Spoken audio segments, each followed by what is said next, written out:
Hello and welcome to Errogie Music on the 23rd of February 2025 live stream, but this also stays on the internet for as long as we have internet. And yeah, just gonna get straight in.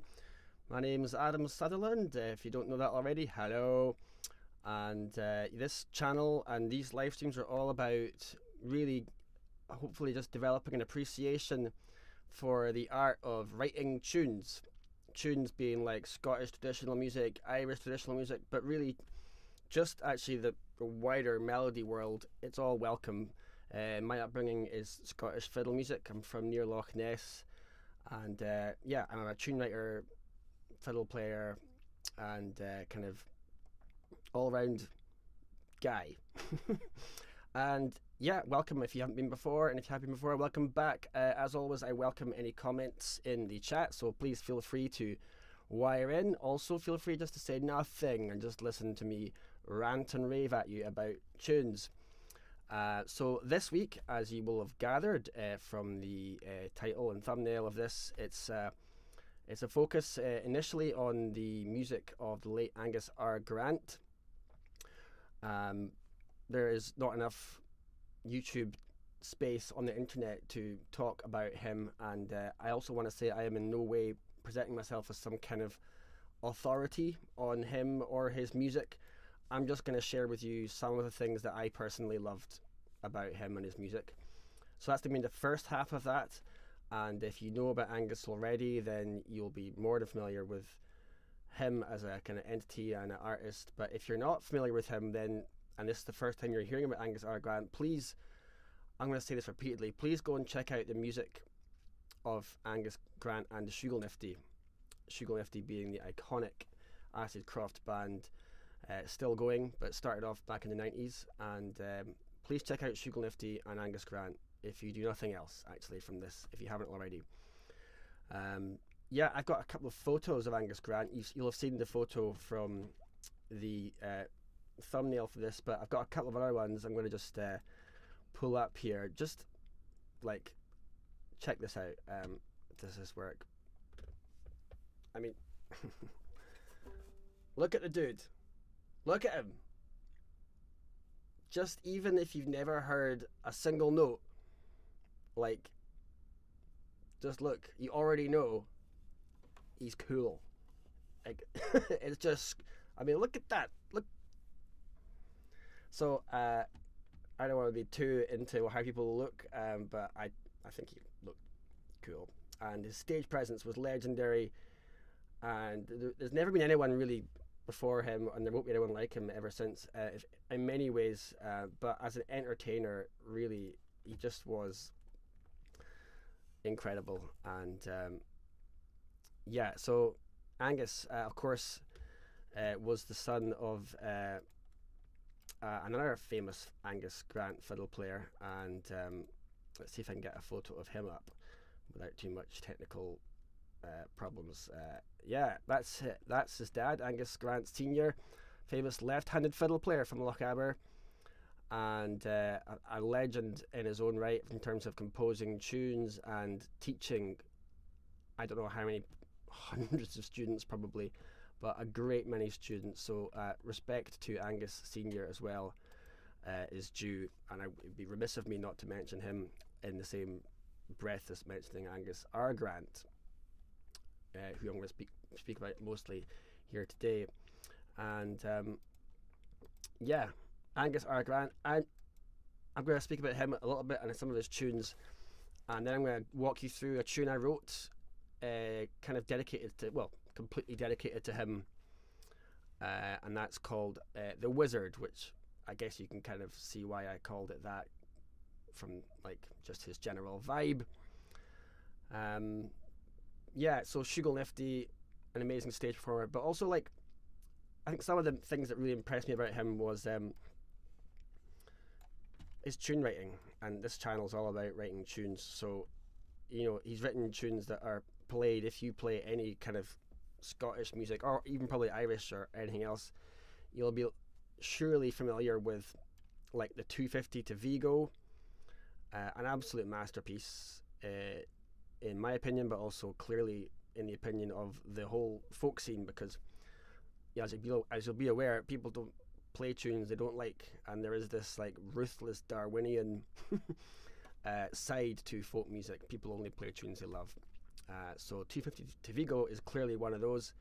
Another great tune of his is Crabbit Shona, and I had a wee look up as to the definition of crabbit, because it occurred to me that maybe not everyone is aware of what crabbit means. If you're in Scotland, you've probably heard the word crabbit, but here's what it is, just in case you're unaware.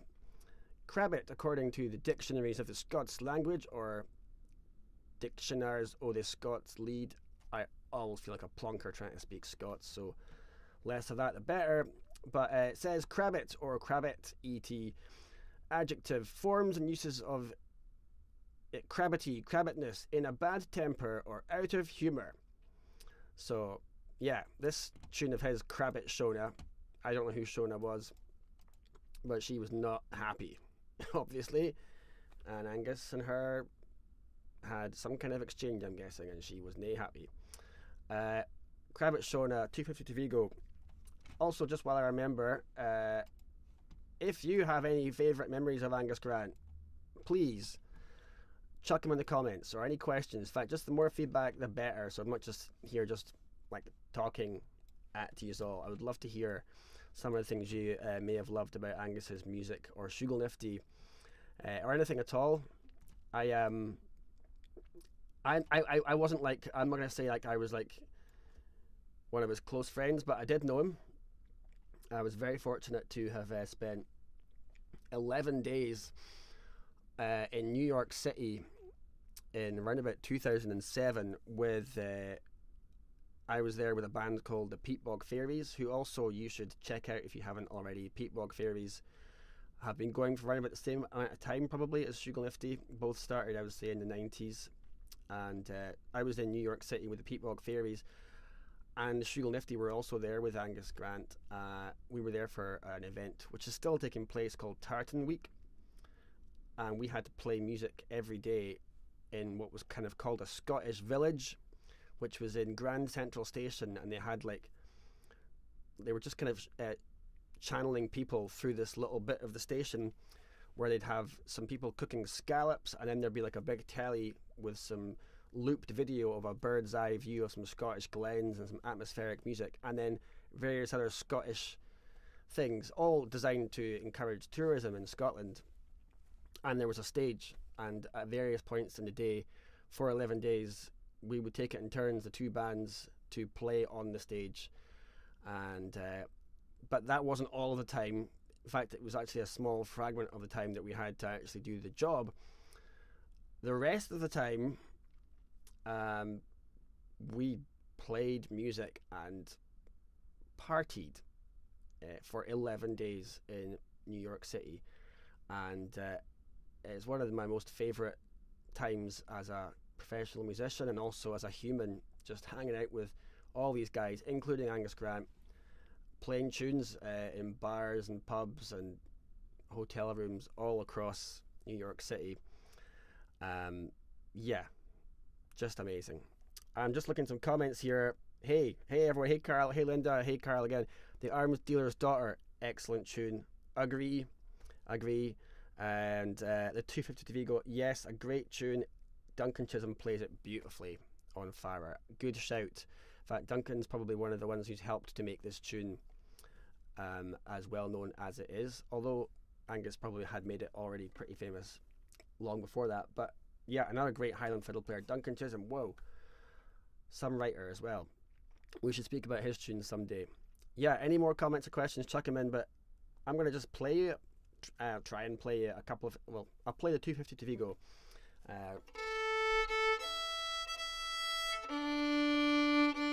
Let me know if the volume is okay, by the way, or if it's not, please. For anyone who's been on these live streams with me, you'll notice that there's been some very definite technical lack of prowess from me. I'm just learning this by kind of doing it. I can't think of another way to learn how to do live streaming like privately without doing it live, so I'm coming up against my own ignorance again and again and again and again. I'm hoping that this, so far tonight, Might just be okay. Michael Bishop says, okay, thank you, Michael. Wow. Surely something's going to go wrong. Paul Jennings is in the chat. Jennings, yo. A great man was Angus. Wrote many bangers. We were lucky to know him. Yeah. Preach, Paul Jennings, man. By the way, check out Paul Jennings on all social media. I can't even keep track of the amount of skills that this man has. He's an incredible drummer. I have a feeling he may have even played with Shooglenifty, depping for James McIntosh sometimes. Let me know if that's complete nonsense, please, Paul, or not. Anyway, in the meantime, I'm going to play, or try and play, the 250 to Vigo by Angus R. Grant.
There you go. It's an amazing tune, and you could talk for hours. We could talk. We could go into what's amazing about it. I'm gonna chuck out a wee tip here for anyone wanting to learn to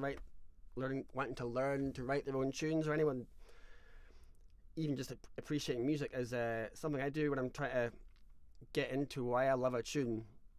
Is just literally to ask myself, why do I love that? What do I love about it? And try to be as specific as possible, and almost like have a kind of like dialogue between yourself, the tune, and what you think of it. And I think there's something about even writing it down or saying it out loud, something about naming all the things you can think of about what you love about it and why you love it. Something about saying it out loud or writing it down actually almost feeds back into your brain and nourishes it further. So there's so many things I could talk about why I love that tune. That's for another day. I just want to play that tune because, well, I love it. Couple more comments here. Hey Cara, nice job. Did you ever meet my pal, big curly haired Marina from South US? She just moved to Vigo. I don't think I did, and if I did meet her and she's listening, I'm sorry. At the CC I met a load of Galicians there and they were brilliant. Okay, cool. Excellent. Keep the comments coming. Looks like we've got 28 people here right now. This is amazing. So Angus, I don't even know where to begin and end with Angus Grant, other than just I'm sure he wouldn't have described himself as this, but he was just so cool. Let's face it, he was unbelievably cool. My impressions of him as a human were he was exceptionally smart. Unsurprisingly, being someone who's written tunes like that, he was very, very intelligent and shrewd. And some of my memories, particularly of that trip in New York, and we had huge, fantastic journeying conversations, the two bands. It was just amazing crack. He would just come up with some incredibly shrewd observations that would just cut through any waffle. I can only imagine what he may have thought of some of the politicians that exist and they were in power today, but I'm guessing he wouldn't have been too complimentary about any of that. And he was also just funny and kind. I think you can see in the photos, you can see what I think of as kind eyes. He was a really lovely man. And yeah. So let me know if you've got any memories or things that you love about Angus Grant. But check out the Peatbog Fairies. Check out Shooglenifty and the Peatbog Fairies. But check out Shooglenifty Big Style if you haven't already. And if you have already, maybe go back and whack on some Shoogles and just reminisce. They are still rocking out, by the way. They've got an incredible bunch of musicians playing with them. Yeah, go and check out Shooglenifty, please, please, please, please, and all our tunes.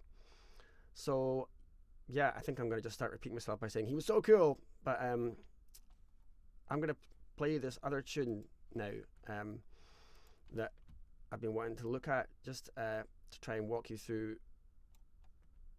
the process of writing that tune. This tune, it's called The Wizard. I named it after him, and I think I actually had dreamt the first phrase of this. I had a dream, and I heard these notes. But just before I do that, I'm going to just look at the comment. String crossings or complexity might seem hard, but the notes are actually just right there in the hand shape. Yeah. Also, good shout, Charlie McCarran and Liz Carroll. There's some amazing composers out there. Yeah, thanks for the chat, Karen. Yeah, these live streams can take any direction. If you want me to go into something, please just shout about it.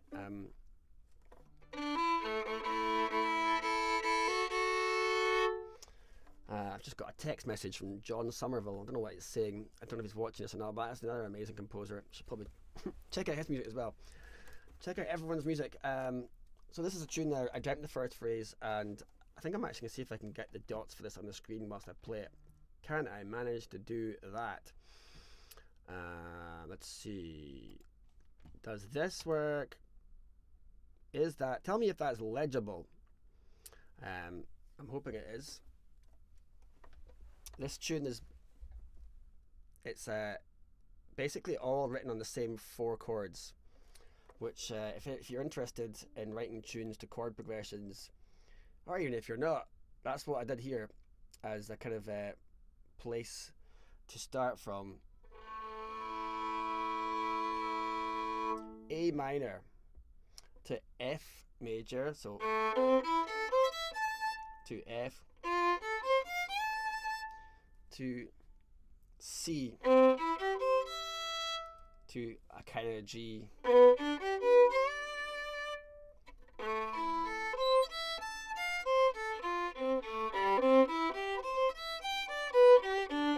That was me just playing some arpeggios there, not the tune. Alright, cool. I'm going to chuck in some more chat here. Hector Forsyth. Hello, Hector. Remember Shooglenifty playing in a summer festival in a big top tent at Fort Augustus? If you don't know where Fort Augustus is, it's at the southwest end of Loch Ness, or as the local teenagers call it, Sweet FA, which I love. In full flow with Angus centre stage, and there's a lighting failure and the stage was plunged into darkness. Wow. These are strong memories.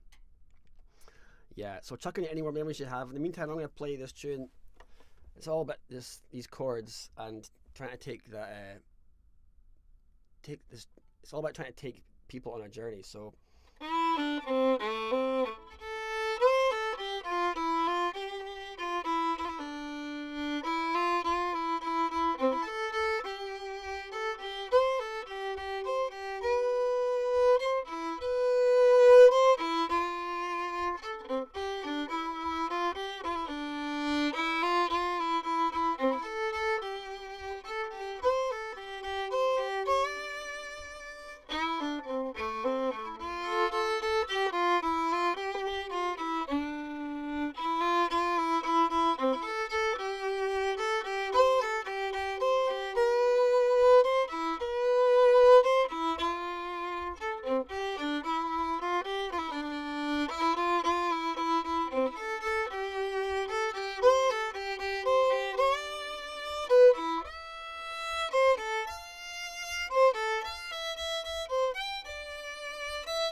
little bit flat according to my tuner, so apologies for that.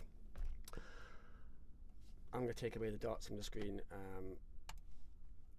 So yeah, that was The Wizard, and I was very privileged to be asked to play that at the concert in Celtic Connections. Although concert's probably the wrong word. It was an evening. It was called a night for Angus, I think, and a great many artists poured their heart and soul into a night of celebratory music for Angus, and I was really privileged to get asked to play that with Shooglenifty. We had to open up the show with that. It was probably the most scared I've been actually on stage, or so I thought, until about 45 minutes later. I had to play another number with the Shooglenifty team, and I guess my brain went into what might be lizard brain fight or flight, and I just forgot everything. And I was supposed to come in with this cue, and I couldn't remember it. And I remember looking around at James McIntosh, legend drummer in Shooglenifty, and also just in his own right incredible amount of experience, that musician James. I looked at him and he was cueing me with this, supportive look, but there were some eyebrows. They were raised beyond the point of normality, and I thought, oh, I should come in now, but my brain was just like fuzz. Remember in the 80s when your TV would like just stop broadcasting and you get like black and white, and that just kept happening, and I don't even think I ever really recovered it at all. I don't know what happened, but James kept trying to cue me to come in, and it didn't really happen. And I can't tell you how much adrenaline and like absolute wild fear I had going through my brain, my body. And afterwards I apologized like profusely, possibly too much, to the point where I think I made everyone feel quite uncomfortable. I was just like, oh my god, I'm sorry. And James just put me at rest very kindly. He didn't have to. He could have just been like, yeah, you didn't exactly nail that. But he said, I think sometimes Angus actually didn't quite get that cue always. So in a way it was appropriate. And then he laughed and he just put me at ease, which James, I don't know if you were watching this, James, but I always you just deflated all my panic. It was very kind of you. Anyway, I'm just rambling here about Angus. It was just and Shooglenifty. I'm just looking at some of the comments here. Thanks, Karen. I'm glad you love the tune. The best frontman. John Wilson says probably the best frontman he's ever had the pleasure of seeing. His stage presence and one-liners were legendary. That's true. His chat, there was incredible. Thank you, Hector, for your kind comment. And Linda's just saying they toured in Oz just before he passed away. Small venue, and the only time you got to hear him live. Really powerful gig. Yeah. This is what this stream is really about tonight. It's not really about my tune. It's just about like some love for Angus and for Shooglenifty. I actually feel like it might even be a bit self-indulgent of me just to make this walk you through how I wrote this tune. That doesn't feel really entirely appropriate at all anymore. I just wrote this tune in the chord progression. Oh, do you know what? I'll give you a quick walkthrough.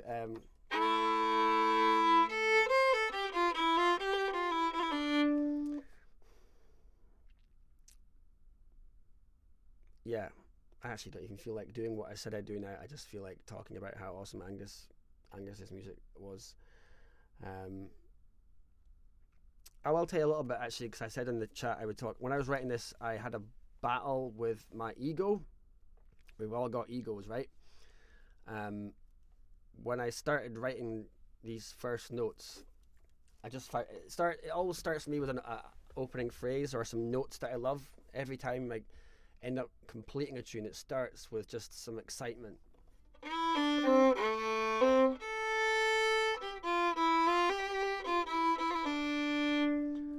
I just had those notes. I think that's what I dreamt.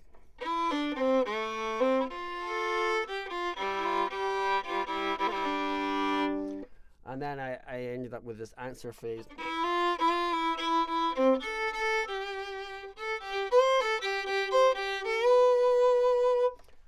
my memory serves me correctly, at this point I started getting really excited, and my ego, when I'm being creative, is really annoying.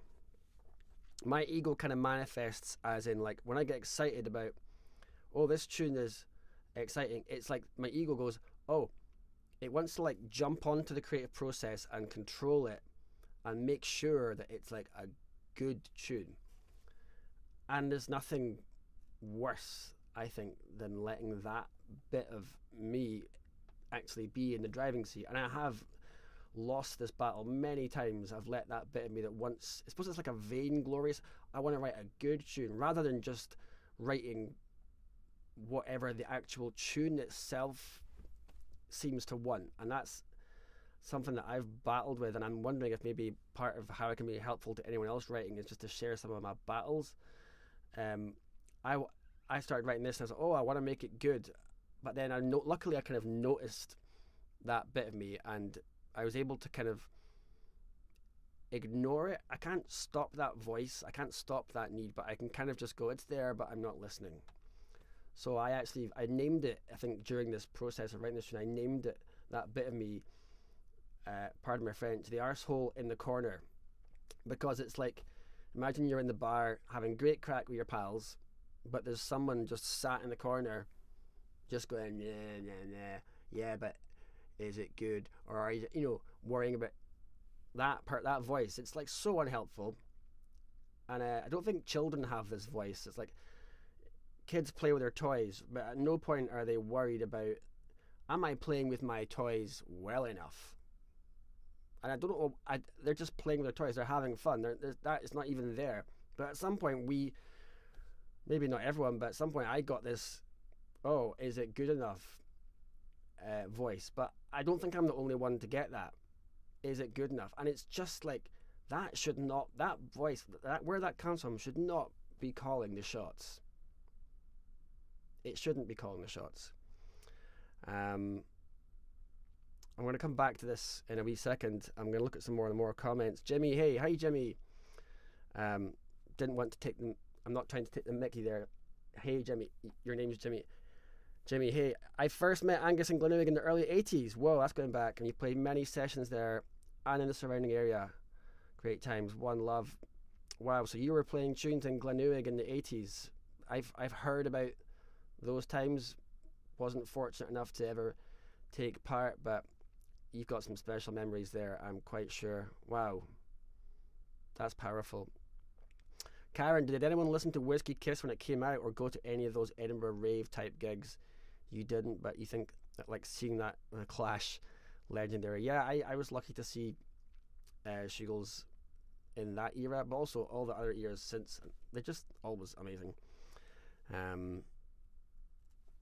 Alright, cool. Thanks, Linda. You like the way it rises through two phrases. Yeah, going back to, have you ever written a tune and had your ego, or done anything else and had that bit of you that wants it to be good? And is that ever helpful? In this case, I was able to just ignore that voice, which was difficult. It was, at every point, it was trying to get me to like finish the tune. And I've come to this belief that when a tune starts to come out, it's so fragile. It's like a little flower. It can be trampled on so easily. And you have to just let the tune kind of, in some circumstances, particularly in this case, let the tune go where it wants to go. It's not the same as where the ego is going, where do I want it to go? Whereas it's almost like a more of a selfless thing. It's like, where does the actual tune want to go? Which may not be where you want it to go. I let this tune go where it wanted to go. And I had to tell my ego that was continually worried about whether it was good or not. I had to say, let's just let this tune be whatever the hell it's going to be. And if it's not good, so what? Let's just let this tune, let's just stop trying to control this tune. So I managed to do that. I don't think I would have had a third part. I definitely remember thinking the third part wouldn't have come if I had just been completely just like clamping on it. I would have finished after 2 parts. But I managed to just kind of be open enough to hear this third part come. So that's almost like the main thing I want to say about this tune. That and just taking it on a bit of a journey. Kate Bovill, hey Kate, we've all got the arsehole in the corner. Yeah, I don't think you can ever get rid of it. It's almost just like, for me, I have to just accept that it's there and almost just listen to it and then not do what it wants. Karen, what is the good though in writing? Is it an emotional response to one phrase or another? Is it about the chords? It's so hard to know what the difference between good changes and annoying ones. I guess for me, good is like, I want other people to like it. And maybe that says something that's kind of a weakness in my character, that I desperately want people to like me, or desperately want people to like my music.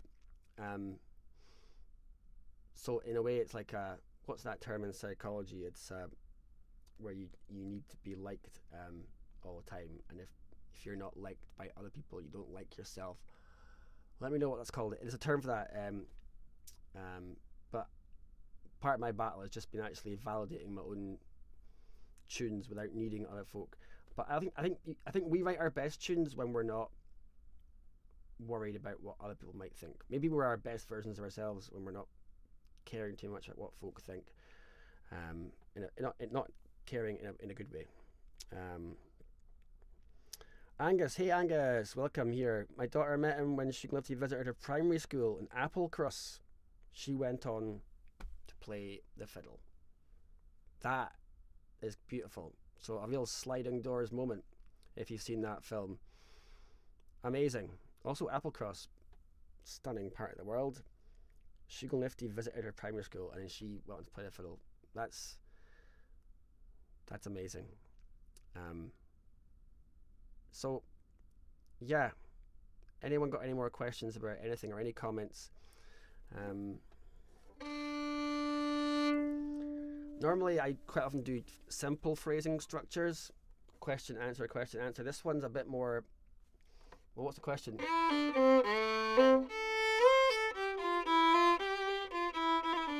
That's like question answer, but then it goes on to do something new.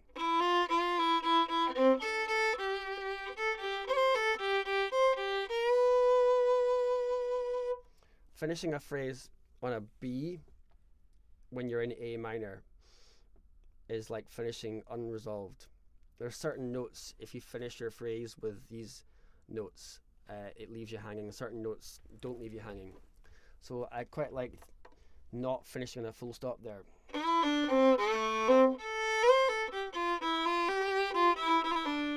Still hanging.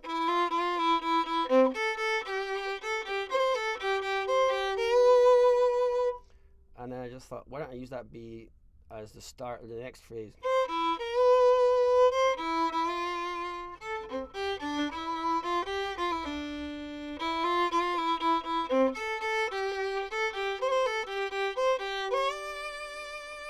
So a very long rambling journey for that first part, and that all happens again. I won't play it again. I'll play the last phrase.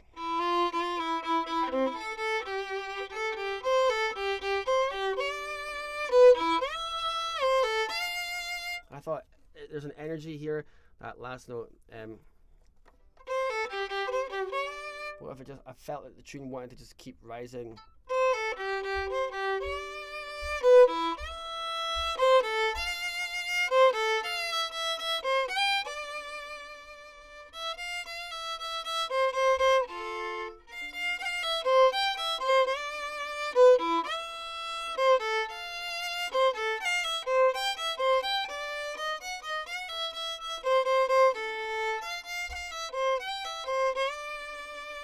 And then I thought, right, it's done. But then luckily the ego, arsehole in the corner, was ignored, and a third part came out.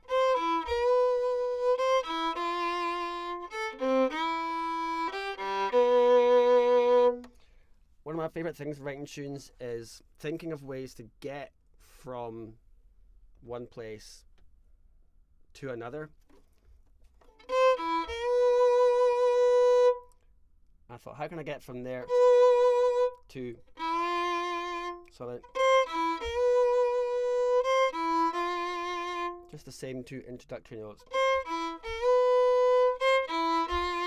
Then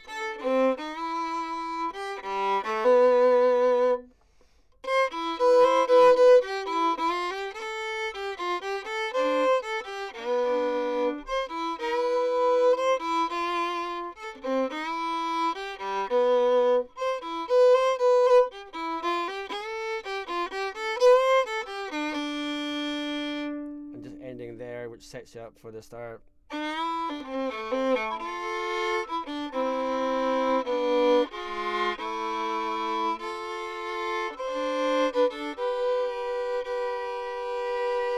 Right, enough about me and my tune writing. What's the crack with you guys?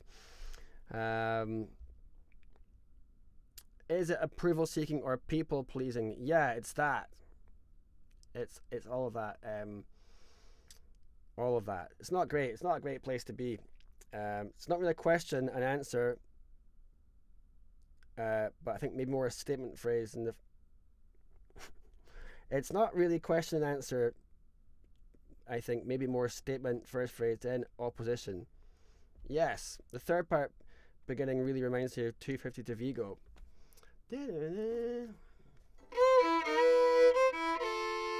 Yeah, it does have a similar flavour. I hope I've not ripped that off. Wow, that would be a horrendous way to realise that. Live on YouTube. I'm here to celebrate the work of Angus Grant and do so by plagiarising him. That would be a quite the non-tribute tribute. Maybe this is I often wonder what would be a good career-ending moment. Maybe this is it. Tonight I ended my career on YouTube. Oh, I hope it's not a rip-off, but yes, Emma is trad viola, by the way. Right on, you're getting some support, Emma, from Michael Bishop. Right on. Do you play the bits a million times to settle them, or just record the bits and go back to it? So, Karen, when I'm writing tunes, I usually play them millions of times, or play individual bits millions of times. It's just a way of finding out if anything else annoys me. If you keep playing it round and round again and again, and eventually, if something's not quite right, you'll know about it because you keep playing it. And then if you keep playing it and keep playing it, and like nothing more annoys you or me, nothing more is annoying, then it's like it's finished. I think. I hope that answers your questions. Sorley McDonald's in the house. He never used to use effects pedals, and when a delay was required, he would simply do it himself by fading the notes out in acoustic space. And that just, yeah, he was so cool. So I'm gonna try this. Like, what would be a delay? I'm sure that's nowhere near as good as him. What did you say he did? He would simply do it by fading the notes out in acoustic. Yeah. Wow. That's so cool. I didn't notice he did that. I'm not surprised. Yeah. I'm also not surprised he didn't use pedals. I don't think he even... Last time I spoke to him outside a pub in Edinburgh, I don't think he even had an address. I don't think he had an email address or anything like that. He was like... I don't think he did it in a kind of rebellious way. He just didn't fancy any of that and was content without it. Yeah. So, there we go. Angus Robbins, no, not at all. I hope that... Yeah, okay, thanks, Angus. So writing a tune is a study in reducing annoyance. Yes, for me, absolutely, Karen. And by playing it for each... When you get a phrase, if you just keep playing it and keep playing it, it forces you to make it fun and not annoying. But yeah, I hadn't quite ever... Karen, thank you. I hadn't actually solidified it quite as well as you have just done. Writing a tune is a study in reducing annoyance. Absolutely. For me, I can't say for anyone else, but yeah. I guess it's almost like, there are people out there who can cook food. I've heard that they exist, and I believe that the ones who can cook food and who are good at it, like they've done it so many times that I guess they just don't want it to not taste nice. So they by repeating it loads and loads, they find out what they don't like, and then they don't do that anymore. So they reduce annoyance. I've heard that people who cook do that. Anyone got any chat about that? Is the cooking analogy fair or unfair? Yeah. Sorley, don't forget to plug your podcast with his dad. Oh yeah, I did do a podcast which I've since taken down from the podcast site. I need to put them on my website again, but I did have a great chat with Angus Grant Sr. A few years ago in his kitchen, and also my dad was there. I will need to get that up on YouTube, actually. That's what I'll do. His father is an incredible human as well. Yeah, that's a good shout. Sorry, man.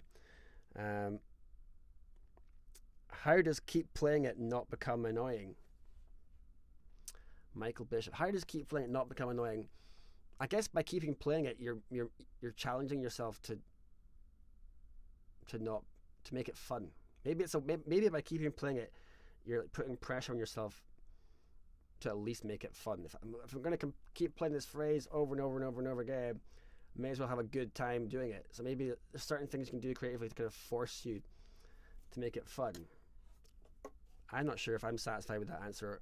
I don't know if you are, but spicy additions and wee garnishes of green bits. Yes.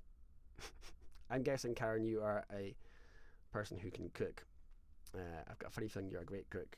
Trad viola. Michael, I think for the player it forces a creative change, not for the household as much. Good shout from Emma there. Go and check out Trad Viola, by the way, YouTube channel if you feel like it, and even if you don't. Yeah, it's for if you're the player, it forces you to make it fun, which I think is another way of saying what I was saying there. But maybe not for those listening. That's true. But then when you're writing a tune, the actual process of writing it, you're not really. It's not a concert, and if it is a concert, that's a messed up concert. Maybe it should be a concert. I actually wrote a tune live on YouTube 2 weeks ago. First time I tried that. I might do that again. Would you ever want to go to a concert hearing someone make up tunes in a concert? There's a question. Would anyone be interested in just paying to watch the compositional process? I think I would. Let me know. Only live with other noisy bees. I think that bee is a swear word. Let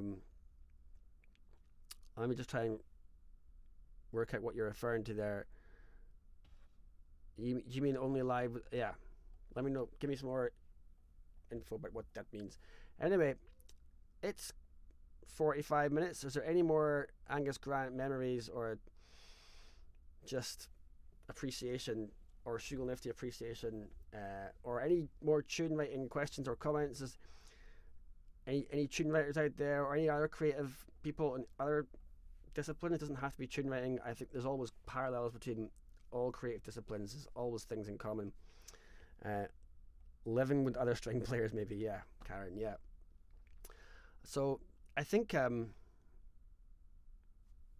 leaving it alone for a bit helps me hear what the tune wants to say. So yeah, Linda. So you're saying that when you've been writing a tune and you're like maybe a bit bogged down with it, or you're unsure perhaps as to what the tune should be, you're saying leaving it alone for a bit. Coming back with fresh ears, that term, fresh ears perhaps, is that, yeah, that's a good shout. In fact, I don't know if you guys do this, but I have a Dropbox folder full of things I've recorded on my voice memo app on my iPhone, and when I write a new tune, I actually wrote a tune at 5 to 7 before waiting to go online with this. I can't remember it, but I was just staring at this photo of Angus in front of me on my iPad, which was the kind of loading screen photo, and I just found myself writing a tune that I was in. It was weird. His image going into my brain was like making me write this tune that I perhaps wouldn't have otherwise written. Maybe I'll play it for you another time. I'm rambling a bit here, but yeah, I want to say that actually. Have you tried writing a tune just looking at an image, or even watching telly? Linda, yeah, leave it alone for a bit. Comes back to it. Karen, do you ever ask Emma or the people if it's any good? Yes, that's another great question. Thank you for reminding me of all the things I should be saying here. Emma, yeah, I always play Emma every single thing I've written, and she also plays me her tunes as well and her arrangements. definitely.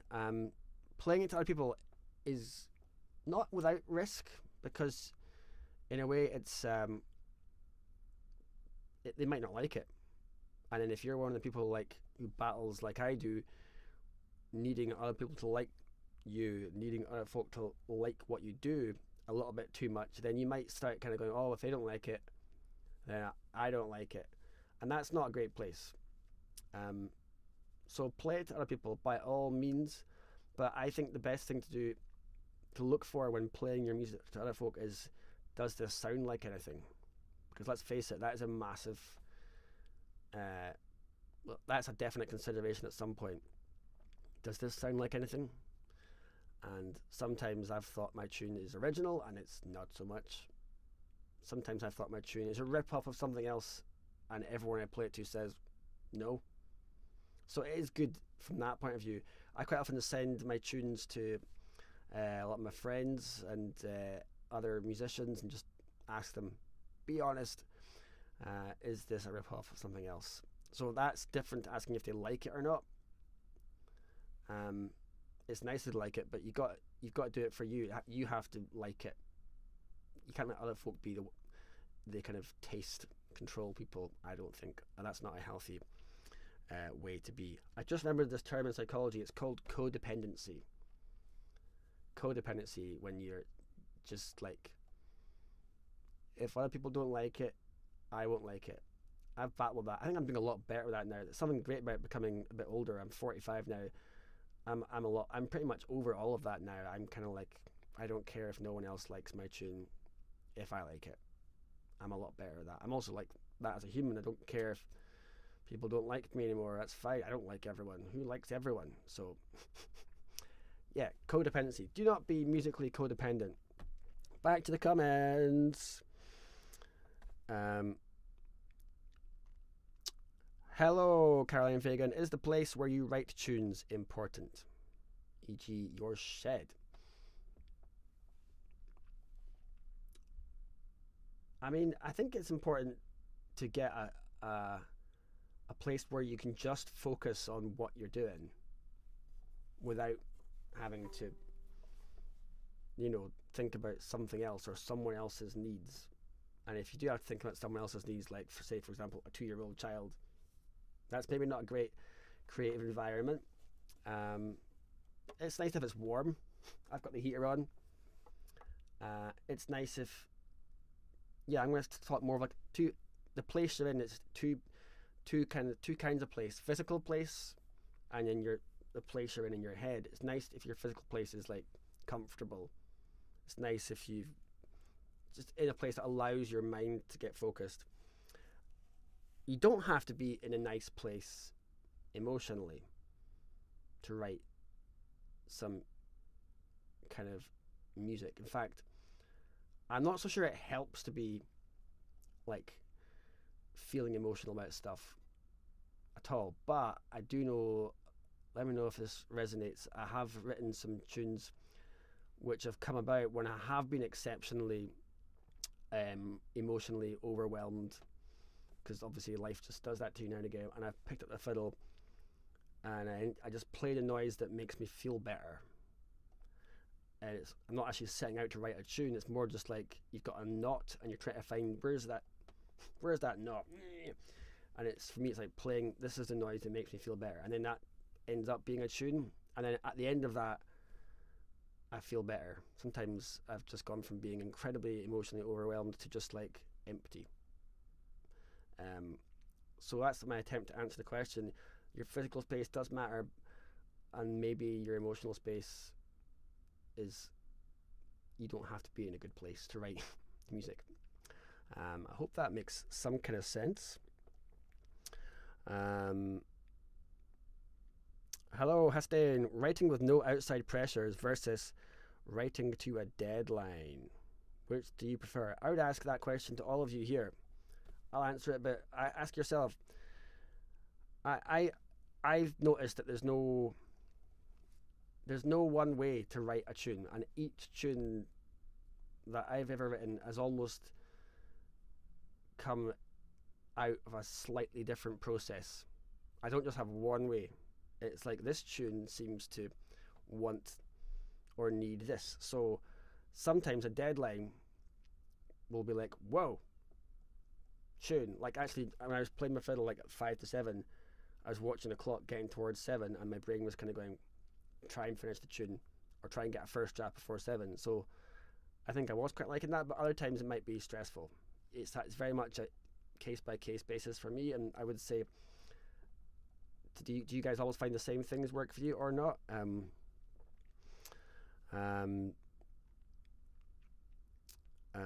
me see. No outside pressure is interesting as well, though. It's more relaxing, for sure. And if there's no outside pressure, in a way, that says to me you're maybe doing it purely for the enjoyment of it and doing it for yourself, which is, let's face it, not a bad place to be as any kind of artist, just doing it for the love of it. Maybe that's even like the biggest thing that you should do as a tune writer or any kind of artist, is do it at its core because you love it, or you're exploring, you just love it, and it's not got some kind of pressure. And maybe pressure is bad, but maybe it's good. I'm open to it. Like, try writing a tune in 10 minutes. Maybe you should try that at home. Give yourself 10 minutes. You don't have to like it. It doesn't have to be good. Just, you have to have 16 bars full of something. Maybe that's a good shout. Incidentally, I have to tell you that I have a tune writing community on my Patreon. We have a private Discord server, and this is the kind of chat that I'm trying to get more and more into, is little challenges like write a tune in 10 minutes, write a phrase in 10 minutes, or write a Strathspey. If anyone's interested, go and check out my Patreon. I had to just say that. Also, like and subscribe. I don't know why I feel like that's such the cheesiest thing in the world to say, but if you're interested in this kind of chat, please feel free to like and subscribe. Okay, done with that. Both. Moving on. Back to the questions. Maybe Gavin, hello Gavin. Maybe a successful tune is one that still sounds good to the writer in the future. Yeah. If you still like it tomorrow, if you still like it next year, yeah, that's good. So, and also maybe just more generally, maybe a successful tune is just one that you like. Definition of success is an interesting thing. If you like it, and you're doing it for you, and you're not psychologically codependent, and you continue to like it, maybe that's the most important thing. Good observation there. Thank you, Gavin. Hey, Linda, you always worry it's not... Linda says, I always worry it's not mine. Already written, you ask Rod, your partner. Yeah, it's because you get emotionally involved, particularly if you like it. You've written a tune, you found some notes, you love them, you string them together, you get a second part. Whoa, love this tune. Do you dare to love your tune only to discover maybe it's too close? That's a tricky one. I think there's a scale, I probably spoke about this before, of originality. At one end you've got dazzling originality, at the other end you've got dastardly plagiarism, and then there's kind of in between. And you have to decide as the writer where it sits on that scale, and if you ever play it to anyone, you have to decide. And that's why I think it's good to ask lots of people. It's like the equivalent of like peer review or something.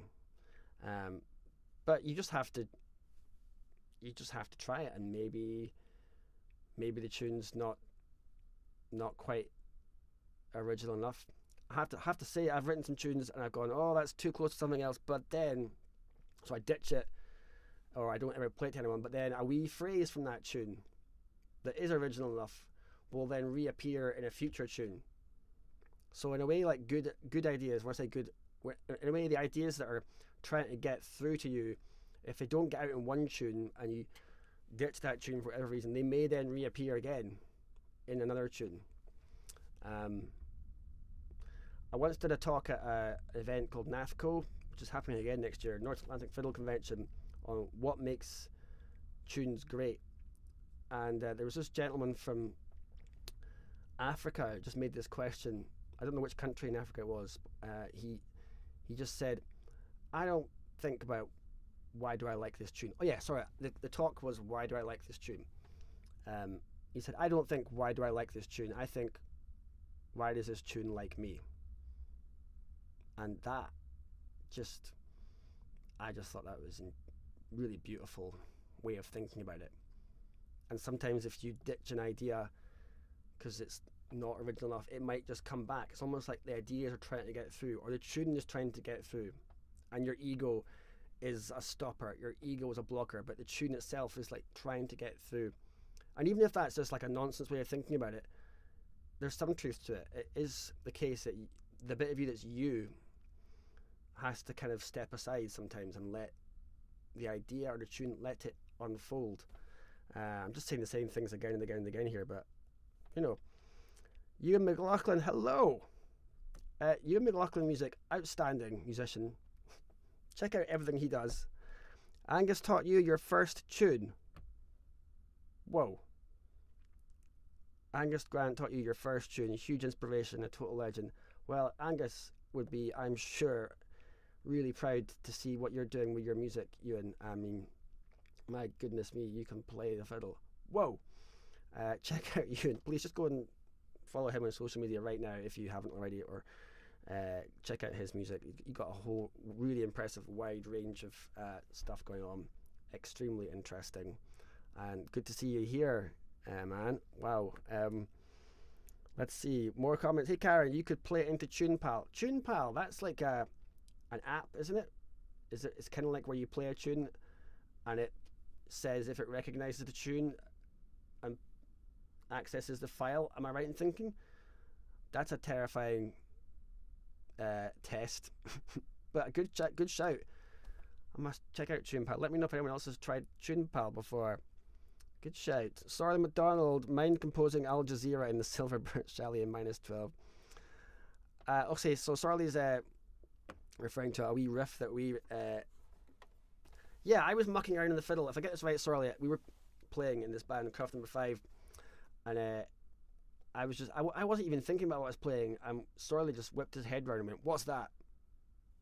And we were watching Al Jazeera during the, as you quite rightly point out, the first Gulf War unfold. I actually think it might have been the second Gulf War, but let's not. It was.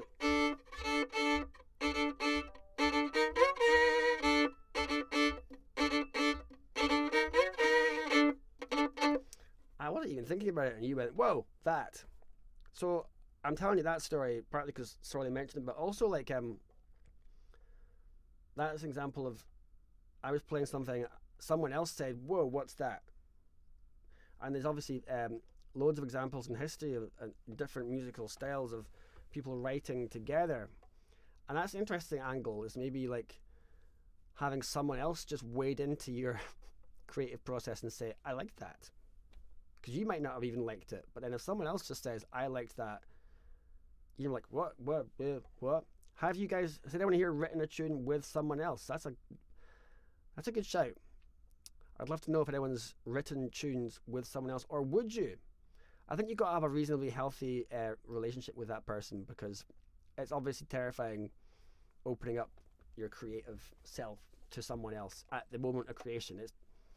It's really scary. So, you know, if you've got a good relationship musically and otherwise, maybe write a tune with someone else. Maybe let someone else entirely nudge your creative process, like they're the producer and you're the artist, or maybe you do that to someone else. That's a good shout. Michael Bishop, how do you earn a living as a writer whilst ignoring others' opinions?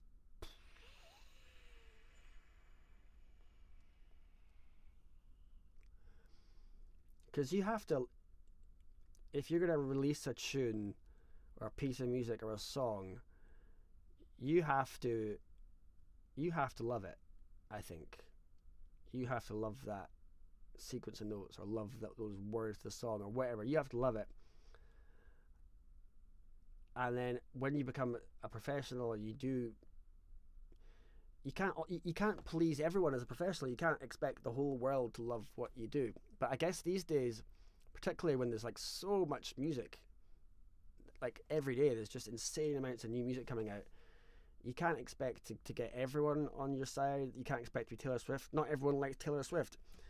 You just have to find some people who maybe do like it, and then give them some more. I've also found that like there's people who said to me they like my tunes, but they don't like them all, and that's something that I've noticed that like someone's like, oh, I really love that tune, and then I'll write something else, and they'll be like, nah. In fact, Sorley McDonald, I'm pretty sure you've been very complimentary in some cases, but other tunes of mine, you're like, that is not my vibe. Which I love that now. It's like, cool. I'm tickled by that. But like, you just have to do what you like. Not everyone's going to like it. Not everyone's going to love it, but maybe some people will, and just chuck it out there. But if at your core you're happy in your process and you're like happy to keep going, then maybe that's the main thing, and you can't expect everyone to love it. I don't know if that's a satisfactory answer or not. My best attempt.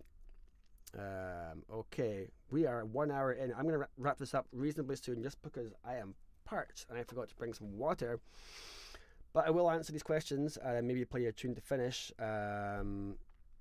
Ivor Murray Wild Camper. Hello, Ivor. Welcome. Oh, back to Angus. I never met him, but went to see the film Heading West at Findhorn. Quee, the bass player, Quee MacArthur, outstanding musician, was there doing questions and answers. What a man the wizard was. So please, Shooglenifty are continuing on. Likewise. Shoogles, go and see Shooglenifty. Go and see that band. Ailey Shaw is playing fiddle. Oh my god, she is outstanding. Ailey Shaw. Let's have some praise for Ailey Shaw. She rocks. Angus Robbins, sounds like a workshop. I'm not sure what that comment refers to, but let me know. Karen, that tune thing where they are in the air, but if you make a space. Tom Waits and Nick Cave go on about that. That's interesting. Tell me more about that sometime, either today or some other time in the future. TunePal has lots of tunes on it and shows you the music. Alright, so TunePal, you can play in your tune and it says this is what that tune is and here's the dots. I think that's what you're saying there. Sorry, McDonald, please do an episode on how you wrote My Dad Killed Christine Martin's Pig. I wrote a tune called My Dad Killed Christine Martin's Pig because he did. It wasn't murder, although I'm sure the pig doesn't see it that way. I'd written a tune in 7/8. In fact, I'll play you that tune and then probably hang up the phone because I need to go and get a cup of tea or something. But I wrote a tune in 7/8. I will do a wee thing on that sometime. And I came home to my parents' house. I was at university. Actually, I think I'd just been kicked out of university. Came home and Dad said, "Oh, I've just been to help Christine Martin slaughter their pig. You should call it that." So, did. Christine Martin, by the way, publisher of many, many books of traditional tunes for many decades. Recently honoured at the Scots Trad Music Awards in December last year there. What an incredible, iconic figure in the music scene. I'm sure many of you here have got her books, her website, Tyne the Shade. I'm also very fortunate that she published one of my books. Right, I think I'm going to finish this off now. That's possibly the longest one we've done yet. Angus R. Grant, what a wonderful musician and legacy, and Shooglenifty, just big love to all of those entities, souls, whatever. And thank you all for all your feedback and comments. It's much better crack for me when I'm not just talking on my own into a little camera, which is getting a little bit less strange each time. Once again, thank you all. Like and subscribe, follow me on YouTube, and go and write your tunes if you haven't already. Go and write something. If you have it doing, just write. I commission you. You have been commissioned. Go and write something. And I'll be doing this most Sunday evenings. So I just hope that even if only one little thing in all this gets through and just makes a difference and makes you go, then I'm delighted. Job done. Okay. Thank you, Linda. Thank you, Kate. Looking forward to the next episode. She says, Aichava Tapalat, that's Gaelic language, in case you're not aware. And cheers to the wizard. Big respect to Angus. Thank you, Michael. Thank you, Kate. And yeah, I'm going to say goodbye. I said I would play you a tune. I'll finish off with the wizard again. That's what I should do. I'm terrible sometimes at these obvious business. There you go. I'll finish with this. I'll make sure my fiddle's properly in tune this time.